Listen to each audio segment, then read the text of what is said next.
kò jẹ́ kí nǹkan burúkú kò jẹ́ kó ṣẹlẹ̀ sí mo dẹ̀ láyọ̀ láti sọ fún gbogbo wa pé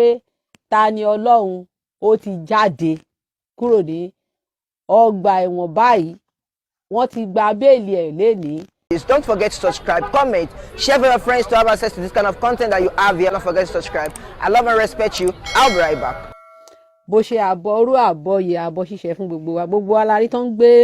píkṣọ̀ yìí káàkiri láàárọ̀ nǹkan tó ṣẹlẹ̀ ni pé ṣe mọ̀ pé ẹni tẹ́yàn bá wà ní detention tó bá jáde síta wọ́n máa fi ṣéènì sí lọ́wọ́ ṣùgbọ́n a dúpẹ́ lọ́dọ̀ Olódùmarè ọba tẹ́ni lẹ́gẹ́lẹ́gẹ́ forí ságbéjì omi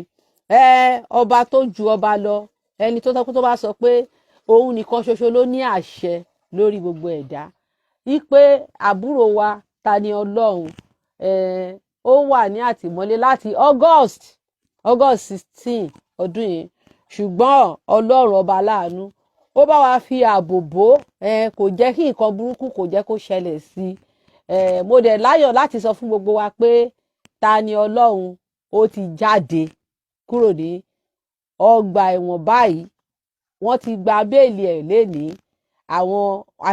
àti perfect bail condition ẹ̀ lénìí so ó ti gba òmìnira ẹjọ́ ò tí ì parí o ó sì máa lọ sí ilé láti lọ jẹ́ ẹjọ́ yẹn títọ́ máa fi council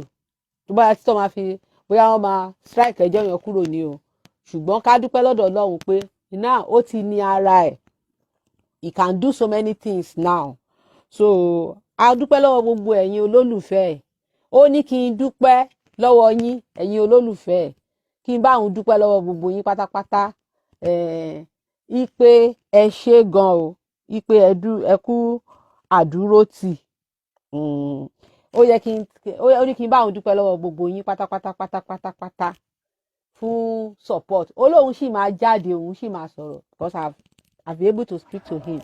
so ó ní pé òun sì máa jáde òun sì máa sọ̀rọ̀ ṣe mọ̀ ó ní láti relax kò tí ì lè sọ̀rọ̀ nsìn so ó ní pé this is the first time láti ìgbà tó ti wà ní detention èní ni mo ṣe bá sọ̀rọ̀ so ó ní pé ká dúpẹ́ lọ́wọ́ gbogbo yín àti muslim o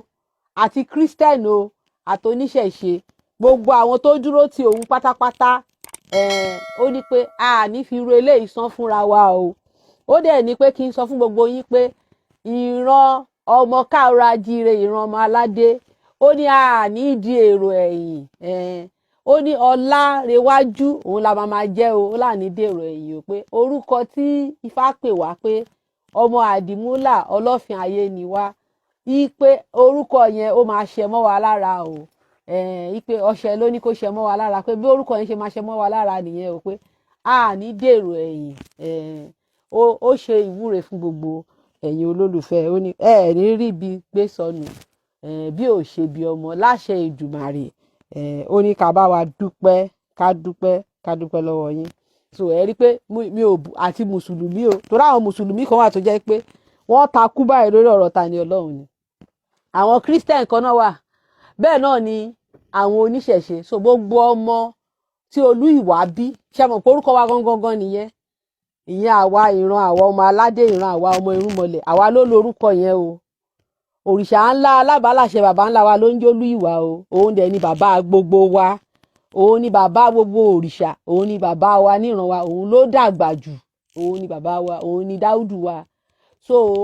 ọmọ tí olú ìwà bí gbogbo àwa ọmọ tí olú ìwà bí ní gbogbo ayé ní gbogbo ibi tá a wà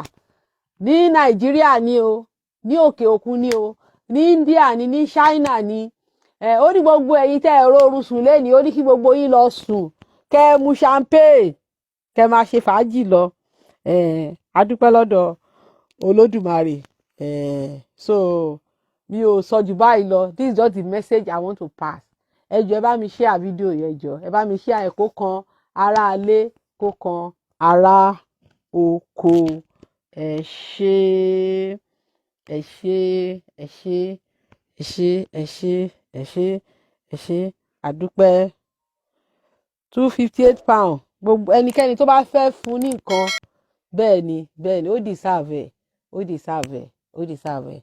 àṣà àdúpẹ́ lọ́dọ̀ Ọlọ́run ṣá pé ṣe mọ̀ pé akọni kò nǹkan téèyàn bá máa là kọjá nílé ayé yìí ó máa là kọjá ṣáá ni so bọ̀ ká dúpẹ́ lọ́dọ̀ Ọlọ́run pé Ọlọ́run fún ní oore ọ̀fẹ́ tó dẹ̀ jẹ́ pé oore ọ̀fẹ́ yẹn náà láti lè la ìṣòro èyí tó wá sí iwájú ẹ̀ kọjá. Mo kí gbogbo wa lẹ́ẹ̀kan sí mo ṣe àbọ̀rọ̀ àbọ̀yè fún wa o àbọ̀yè bọ̀ ṣíṣe o ó ní ìgbà kan náà o gbogbo ọmọ eriwo ẹ ṣe gbogbo ilé. This is ODUA TV Watch. Don't forget to subscribe, comment your opinion, like, comment and share so that other people can get access to what you enjoy on our channel. Thank you. We love you.